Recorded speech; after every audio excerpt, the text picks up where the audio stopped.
Tips number 5 பார்க்கலாங்க. Tips number 5ல என்ன பார்க்க போகிறோம்னு பார்த்தீங்கன்னா, இந்த மாதிரி பிளாஸ்டிக் ஜூஸ் பாட்டில், குட்டி ஜூஸ் பாட்டிலை எப்படி ரீயூஸ் பண்ணுறதுன்னு பார்க்கலாங்க. அதனுடைய பாட்டம் போர்ஷனை நம்ம கட் பண்ணி ரிமூவ் பண்ணிடலாம். இது கூடவே ஒரு பிளாஸ்டிக் மூடி வந்து எடுத்திருக்கேங்க. அந்த பிளாஸ்டிக் மூடியுடைய சென்டரில் வந்து இந்த பாட்டிலுடைய மூடியில் க்ளூ அப்ளை பண்ணிவிட்டு இந்த மாதிரி ஒட்டி விட்டுருங்க. அடுத்தது ஒரு பேங்கிள் எடுத்திருக்கேன், பழைய பேங்கிள். அந்த பேங்கில் அந்த பாட்டிலுடைய மேல் பகுதியில் நீங்கள் இந்த மாதிரி சின்னதாக கட் வந்து வி ஷேப்பில் ஒரு 3 இடத்துல போட்டு விட்டுட்டு இன்சர்ட் பண்ணிங்க அப்படின்னா ஈஸியாக வந்து இன்சர்ட் ஆகிடுங்க.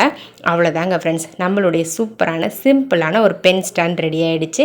இந்த மாதிரி நீங்கள் ஸ்டடி டேபிளில் சிம்பிளாக ஒரு பென் ஸ்டாண்ட் வச்சு யூஸ் பண்ணிங்க அப்படின்னா பார்க்கவே அழகாக இருக்குங்க, டிரான்ஸ்பரண்ட்டாகவும் இருக்கும்.